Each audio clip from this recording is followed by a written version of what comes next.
This is Melissa Hall. Please write down her name on a sheet of paper. She's looking for certain things that she will now tell you she's looking for. You're all going to be doing what I've trained you to do, which is a 60-second, because there's over 80 of you here who may choose to speak today. What I look for is authenticity. I want to know, I can feel people's energy. I'm very aware that way. I know when a person is telling me their truth or when they're giving me a version of it. Teenage mother, married, divorced, widowed, all before the age of 29 years old. This lady here was me. I want people who are really open, who want to truly go there and speak to people in an authentic, truthful way, because that's how you're going to get into their hearts and open up their minds. It doesn't start with logic, my friends, it starts with connection. This is Melissa Hall, and it's our privilege today. She's going to share her world with you, and we'll share our world with her. And I promise you, I am absolutely certain we will all come away richer for this day.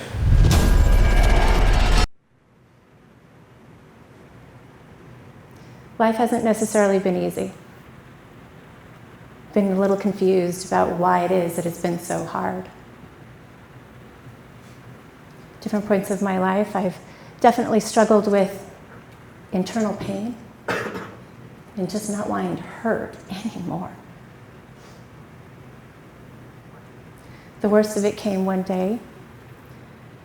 Let me just take a step back and just ask you to kind of paint this mental picture. How many of you are parents?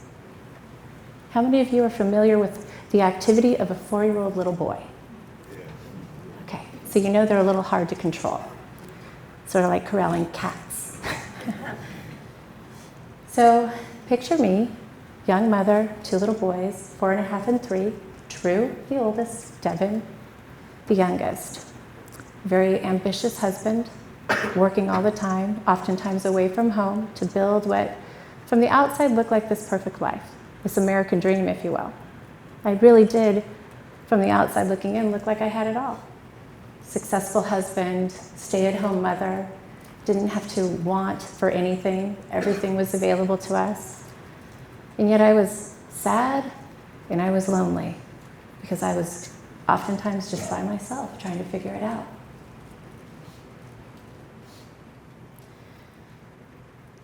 Being overwhelmed and exhausted by the activity of this 4-year-old little boy, my little boy Drew, I struggled. I struggled at being a mom. I struggled with patience. I struggled with making time about him and what he needed and not about what I needed. So I struggled with him. I had to work really hard to connect with my son, whom I loved, but I struggled with. If I said, no, please don't do this, it was the first thing he was going to do. How many of you are familiar with a little one like that? Yeah. Okay. So Drew had this habit of waking up extremely early in the day. Like 4:30 in the morning was his call time, and I had to create the rule. Drew, we stay in bed until the sun comes up. So don't get out of bed until the sun comes up. So, okay, all right, Mommy, I can do that. My younger son, Devin, was an asthmatic. How many of you have had a child with asthma? Okay, it's when, obviously you know what it is, they can't breathe. Well, I had been up for 2 days while my husband was away from home, doing breathing treatments day and night, trying to keep him from having to go to the hospital. So on this particular morning, when Drew woke up at 5 a.m. and the sun was up, I live in Arizona, so the sun comes up pretty early.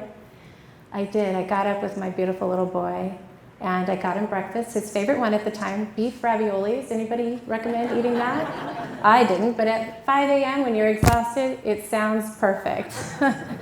So beef raviolis, placed him in, at the table, gave him his favorite crayons and a big coloring book, and I said, hey, I'm going to be right back.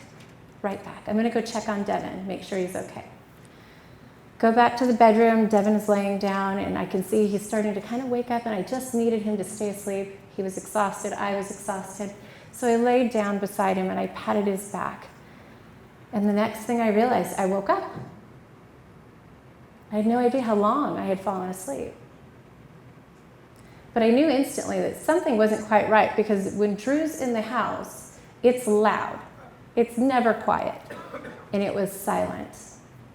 Absolutely silent. And that fear, how many of you know that fear? You're like, oh, something's not right. Instantly, I knew something was not right. So I got up out of bed, and I immediately went through the house looking for him. I couldn't find him. And then I realized the door to the backyard was open just ever so slightly. And I thought, oh, good, he's outside. Problem solved, he's outside.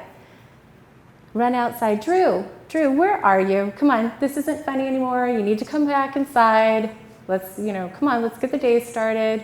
You know you're not supposed to do this. I'm calling out, and there's no answer. And then I looked down, and I had a lot of dogs, and they came running toward me, but they were wet. And I thought, what in the heck?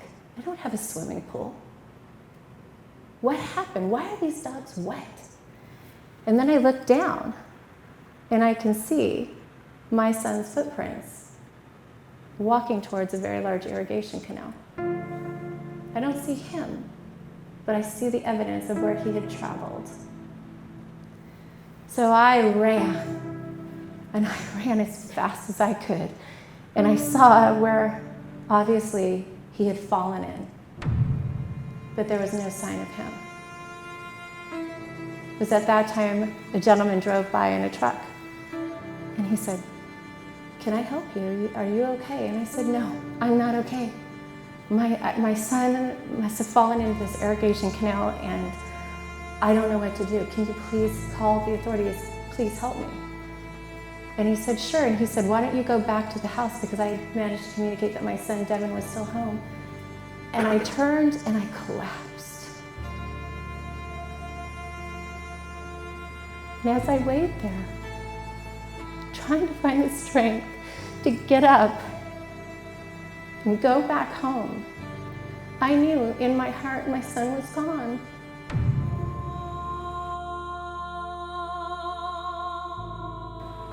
And I knew when I called my husband and I told him that I had fallen asleep and we'd lost our little boy, that would pretty much mean that my marriage was over. And a month after we buried our little boy, he left. So I was heartbroken. I was completely in despair. I didn't want to live. I didn't think I was a good mom. I felt so low. I blamed myself. I hated the look of me in the mirror. I didn't want to see me. I didn't think anybody would ever find value in a mother who failed to do the one thing that we all know we're supposed to do, which is keep them safe and raise them up well. So I had the plan, I had the pills, I had the liquor, I had the note, I had the intention of stopping this pain that I just couldn't get away from. It's not that I wanted to die, I just couldn't bear the hurt anymore. And then I looked down at the coffee table where I had all of these things that were going to help me, just get out of pain. And there was this letter. So I picked it up, I opened it up, and it was this letter from a woman named Teresa. That's all I know. Her name is Teresa. She was a mother who lost her daughter to an accident. Her daughter was hit by a car while riding a bike. So I thought, okay, more pain. I can hear about this woman's pain. And I started to judge this letter, to be very honest, I did. I thought, I don't want to read this. But something kept me interested to get to the end, because there was these big, bold letters. And the words were, "If you choose." And what she said is, if you choose, you can live the best life ever. If you choose to find gratitude in the experience of loving your child for however long that was, you can find joy. If you choose. Powerful words. And in that moment, I chose to believe in the hope that she was giving me. She gave me the hope that maybe I could do it. I didn't know. We took time. And I do choose. I choose every day. I am grateful for the little boy that I had for 4.5 years named Drew William Lawrence Gallimore, Drew Willie Larry as we like to call him. He is my why, my reason for why I do what I do. I'm paying it forward. This is my way of saying thank you to Teresa, because I don't know what's going on in the lives of the people that I speak to. I just know that I'm called to speak. One of the things that I've always appreciated is when I can really learn from another person. If I'm always the smartest person in the room, I can't really learn. Wouldn't you agree? It's good to surround yourself with people who know more than you do. Yep. So why would I do that? Because it adds value, right? Isn't that really what we're all trying to do, is add value to the lives of other people? So communicate what values you're adding, what solutions you're offering, what problems you're solving, or what life experience you've grown from.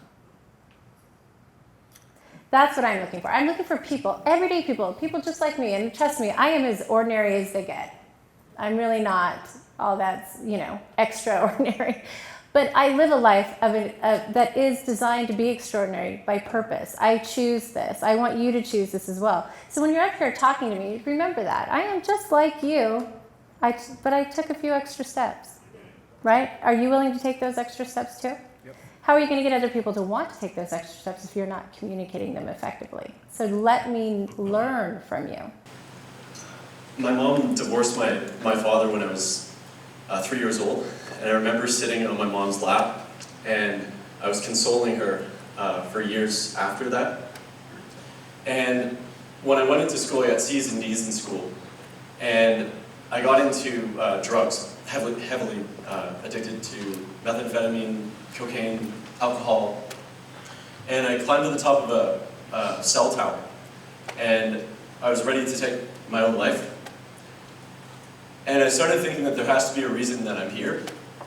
And years later, I met Joel, and I found that my reason is helping people, interviewing them, and hearing their story and putting it into books.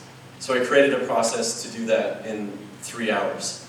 And I'm really excited about it. I love you guys. And thank you. Love you too, man.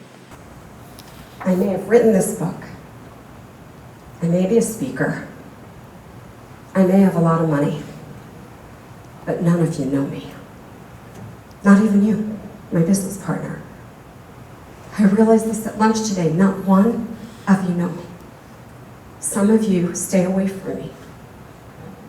Some of you come up to me and we have very superficial conversations. I want to be known. I want to make a difference in people's lives. I want you to know me. I want you to know me, and I want to know you. And I want to know what's in your heart. And I want to help you in your businesses to really make people feel special and to make a difference in people's lives. Our next international traveler, speaker, visionary, bodybuilder, available bachelor.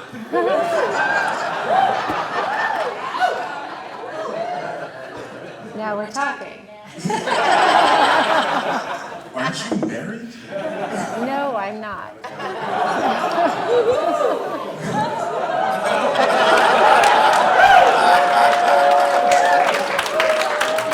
The ripple effect in action. Okay. Hello.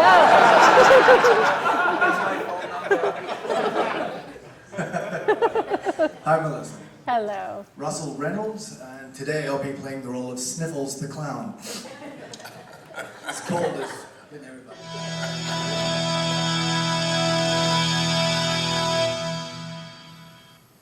Imagine you can't sleep because you you're too embarrassed to go to bed without a t-shirt on because you let yourself go. And you're ashamed of your body and you don't want to be seen. Sexuality, it's gone. Self-confidence, gone. Every mirror, a reflection of self-judgment. You guys have made this really difficult, and I want to thank you for that, because there are many of you that left a lasting impression on me. Your stories communicated something to me that I want to share with the world. Because I do believe that it is ordinary people doing extraordinary things by stepping into what the possibilities are that they can do. How can they impact the life of another person? And that's what I was looking for. Who are those people that are really wanting to go there? And I'm very, very fortunate to know and to see that there's so many of you that do, and it's going to be very difficult. So please, don't, be kind as I make these announcements. So, No. this is going to be a time process, but you're about to select how many? Give me the magic number from this group of over 80 who spoke.